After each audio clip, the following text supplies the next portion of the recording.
மீனம் ராசி அன்பர்களே, இந்த ஆடி மாதம் என்ன பலன் எப்படி இருக்க போகுது அப்படின்னு பார்க்கும் பொழுது, உங்கள் ராசிநாதன் என்று சொல்லக்கூடிய குரு பகவான் 5ஆம் இடத்துல பூர்வ புண்ணிய ஸ்தானம் பஞ்சமஸ்தானத்தில் அமர்ந்து கொண்டு உச்ச பலத்தோட வலிமையாக இருக்கார். ராசி அதிபதி வலிமையாக இருந்து ராசியை பார்க்கிறார், உங்களை பார்க்கிறார். அப்போ எந்தெல்லாம் கெடுதல்கள் ஒரு மனக்குழப்பத்தில் இருந்து கொண்டிருந்தீர்களோ அதுக்கெல்லாம் ஒரு விடை கிடைக்கும், ஒரு சொல்யூஷன் கிடைக்கக்கூடிய ஒரு மாதமாக இருக்கும். ஏற்கனவே இந்த மீனராசி என்பவர்களுக்கு 7.5 சனியில் ஜென்ம சனி ஓடிக்கொண்டிருக்கிறது. ஏதோ ஒரு வகையில் ஒரு திருப்தி இல்லாத தன்மையை மனதளவில் ஏற்படுத்தி கொண்டிருக்கும். சார் என்ன சார் பண்ணோம், மனசு எதையோ நினச்சி வருத்தப்பட்டு இருக்கும், எல்லாமே இருக்குது ஆனால் இல்லாத மாதிரி ஒரு ஃபீலிங்ஸ் இருக்கும், அல்லது அலைச்சல் திருச்சல் டென்ஷன் ப்ரெஷரோடு இருக்கக்கூடிய தன்மை. என் பேச்சை கேட்கவே மாட்டேங்கிறாங்க, வேலைப்பளு அதிகமாக இருக்குது. இப்போது இந்த மாதிரி எதையாவது மனம் எதையா நினைத்து கொண்டு வருத்தப்பட்டு கொண்டிருந்த மீனத்துக்கு இப்போ சமப்படுத்தக்கூடிய தன்மை. பார்த்துக்கலாம், என்னாக போகுது, ஒன்றும் இல்லை அப்போது அப்படிங்கிற ஒரு தன்னம்பிக்கை உணர்வை கொடுக்கக்கூடிய ஒரு காலகட்டம். சார் எப்படி சார்னா, ராசி அதிபதியோடு சூரியன் சேர்ந்துட்டார். சூரியன் தான் தன்னம்பிக்கைக்கார கிரகம். அப்போ தன்னம்பிக்கை என்பது வலுப்படுத்தக்கூடிய ஒரு மாதமாக இந்த மீனத்துக்கு அமைய இருக்கிறது. அதுவும் குறிப்பாக மீனராசி என்பர்கள் எல்லாருக்குமே ஒரு பிரச்சனை இருக்குன்னா கண்டிப்பாக இல்லை, ஆனால் மனதளவில் ஏதாவது ஒன்று நினச்சி வருத்தப்பட்டிருப்பீங்க. சார் யாருக்கு சார் அதிகமாக பாதிப்பு இருக்கும் அப்படின்னா, கண்டிப்பாக சனி, அதாவது சனி புத்தி, அந்த சனியினுடைய சாராம்சத்தில் இருக்கக்கூடியவர்களுக்கெல்லாம் கண்டிப்பாக ஒரு விரயத்தை ஏற்படுத்தும், அல்லது ஏதாவது நினச்சி வருத்தப்பட்டிருப்பாங்க. அல்லது சூரியனுடைய புத்தி நடந்து கொண்டிருக்கின்றவர்கள், அல்லது சுக்கிரனுடைய புத்தி அதனுடைய தொடர்பு இருக்கக்கூடியவர்களுக்கெல்லாம் கண்டிப்பாக எங்கேயாவது ஒன்று நினச்சிட்டு, இல்லை தொழிலை செஞ்சு அங்கே கொஞ்சம் கடனாக இருக்குது, இல்லை பணம் எங்கேயோ கொடுத்து வச்சுருக்கேன் அந்த பணம் வரமாட்டேங்குது, கடன் ஆகி போச்சு, என்ன செய்கிறதுன்னு தெரியல, இப்படி எல்லாம் ஏதோ ஒன்று, அல்லது உறவுகள் சார்ந்த விஷயத்தில் ஏதாவது ஒரு குறை, என் பேச்சை கேட்குறதில்ல, ஒரு சண்டை வருது, ஒரு கருத்து வேறுபாடு வருது, ஒரு சின்ன சின்ன விஷயத்து கூட ஏதாவது ஒன்று மனசு ஏதாவது நினச்சி வருத்தப்படுது. ஸோ இதெல்லாம் இப்போ போக்கக்கூடிய சமப்படுத்தக்கூடிய ஒரு மாதமாக இந்த ஆடி மாதம் கண்டிப்பாக இருக்க போகுது. தன்னம்பிக்கையை கொடுக்கும். நெகட்டிவ் விஷயத்துக்குள்ளே மட்டும் இந்த மீனராசி என்பவர்கள் கண்டிப்பாக போகக்கூடாது. இதை மட்டும் ஆழமாக மனதில் வச்சுக்கோங்க. ஏன்னா சந்திரன் தான் பாதிக்கப்படுது. சந்திரன் என்பது மனசு பாதிக்கப்படுது. அப்போது சந்திரன் மேலே இப்போ சனி பகவான் உட்கார்ந்துருக்கார். அப்போ சந்திரன் என்கின்ற மனதுக்கு மேலே ஒரு இருட்டு கிரகம் உட்காரும்போது மனதை மறைக்கிறது, மனதை தடை செய்கிறது, மனம் குழப்பமடைகிறது. ஸோ இந்த மாதிரி இருக்கக்கூடியவர்களுக்கெல்லாம் இப்போ சமப்படுத்தப்படுகிறது அப்படின்னு சொல்கிறேன். இப்போ நான் ஒரு சொந்த தொழில் செய்கிறேன், பெரிய இன்வெஸ்ட் பண்ணுறேன், யோசிக்கணும் இந்த கும்பராசி அன்பர்கள். யாருக்காவது பணத்தை கொடுக்குறேன், ஒரு மாதத்தில் ரிட்டர்ன் பண்ணிடுறோம் அப்படின்னு கொடுத்தா கூட கண்டிப்பாக நீங்கள் அதை செய்யக்கூடாது. ஏன்னா அது ஒரு மாதத்தில் திரும்பி வராது.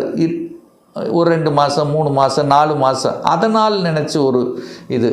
ஸோ இது மாதிரி யாருக்காவது ஜாமீன் கையெழுத்து போடுறது கண்டிப்பாக கூடவே கூடாது. அதாவது நெகட்டிவ் என்று உங்களுடைய உள் மனது எதை சொல்கிறதோ அதை கண்டிப்பாக செய்யக்கூடாதுங்கிறத மைண்டில் வச்சுக்கோங்க இந்த மீனராசி என்பர்கள். சார் வேலை மாற்றம், உத்தியோக மாற்றம், ஊர் மாற்றம், இடமாற்றம், இந்த மாற்றங்கள்லாம் வருது, இது ஏற்றுக்கலாமா?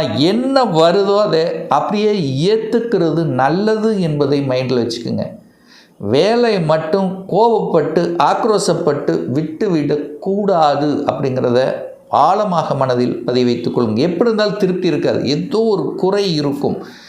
நல்லதே நீங்கள் செய்தாலும் ஒரு குறையை சொல்லி கொண்டு இருப்பார்கள்.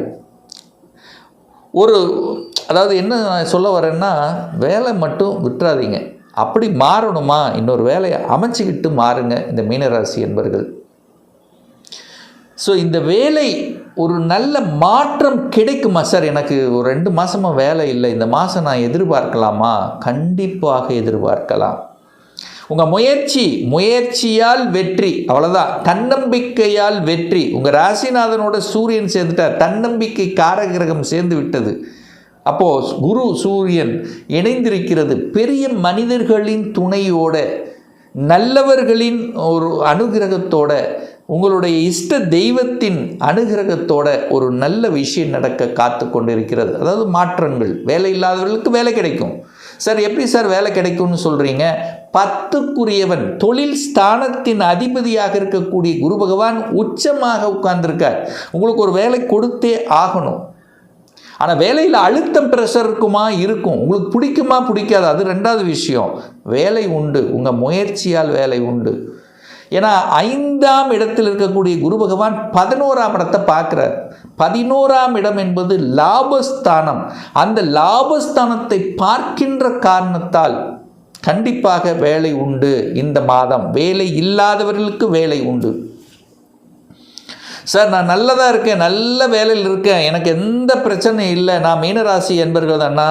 இப்போ சனி வக்ரமாகிறார், ஒரு இடைஞ்சல் கொடுப்பதற்கு ரெடியாக இருக்குது. அப்போது கரெக்டான பாத்தில் அவசரப்படாமல் அது கரெக்டாக டீல் பண்ணிட்டு போகணுங்கிறத ஞாபகத்தில் வச்சுக்கோங்க.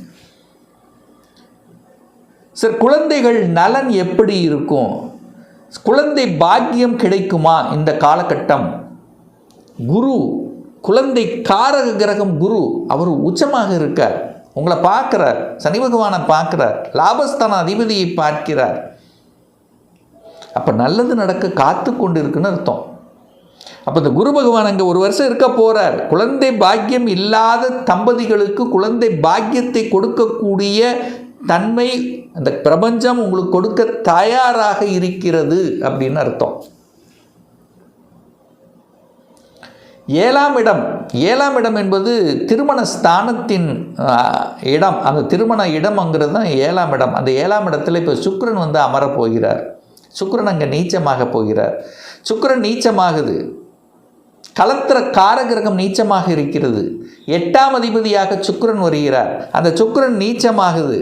அப்போ என்ன அர்த்தம்னா, கணவனாக இருந்தாலும் மனைவியாக இருந்தாலும் கொஞ்சம் அனுசரித்து போகணும் அப்படிங்கிறத மைண்டில் வச்சுக்கோங்க. 3ஆம் நபர்களின் குறுக்கீடு உங்கள் குடும்பத்துக்கு வராமல் பார்க்கணும் என்பதையும் ஞாபகத்தில் வச்சுக்கோங்க. ஏன்னா நீச்சமாகிறார். 7ஆம் கலத்திரக்காரகம் நீச்சமாகும்போது ஒரு குறை ஏற்படுத்தக்கூடிய தன்மையை கொடுத்து விடும். அப்போ ஈகோ கிளாஸு, அதாவது சின்ன சின்ன கருத்து வேறுபாடு வராமல் இந்த மீனராசி என்பவர்கள் பார்த்து கொள்ள வேண்டும். சார் வெளியூர் வெளி மாநிலத்துக்கு போகலான்னு நினைக்கிறேன், அதுக்கான அனுமதி கிடைக்குமா? அதுக்கான தன்மை உண்டா? ராகு 12ல் தான் உட்கார்ந்துருக்கார். தாராளமாக வெளியூர் வெளி மாநிலம் அந்நிய தேசம் சென்று வரக்கூடிய தன்மைகள் பாக்கியங்கள் நிச்சயமாக உண்டு அப்படின்னு சொல்லுவேன். ஏன்னா செவ்வாய் பகவான், செவ்வாய் தான் உங்களுக்கு பாக்கியத்தை தரக்கூடியவன் செவ்வாய். அந்த செவ்வாய் 9ஆம் இடத்தை பார்க்குறார். தன் வீட்டை தானே பார்த்து வலுப்படுத்தக்கூடிய அமைப்புங்கிறது செவ்வாய்க்கு உண்டு. அப்போ ஒரு பாக்கியம் கிடைக்க காத்து கொண்டிருக்கிறது.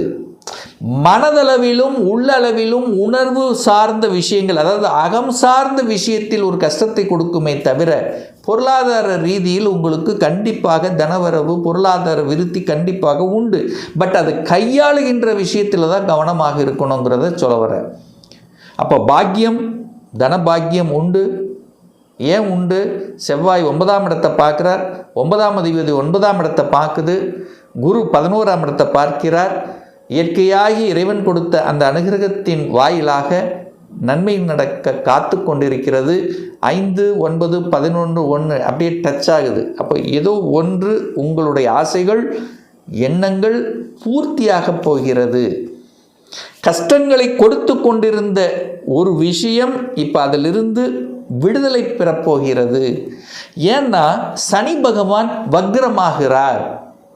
எப்போ வக்ரமாகிறார்? இந்த ஆடி மாதம் 16ஆம் தேதி சனி பகவான் வக்ரமாகிறார். அப்போ ஆடி 16க்கு அப்புறம் அப்படியே கொஞ்சம் சேஞ்சஸை எதிர்பார்க்கலாம் இந்த மீனராசி அன்பர்கள்.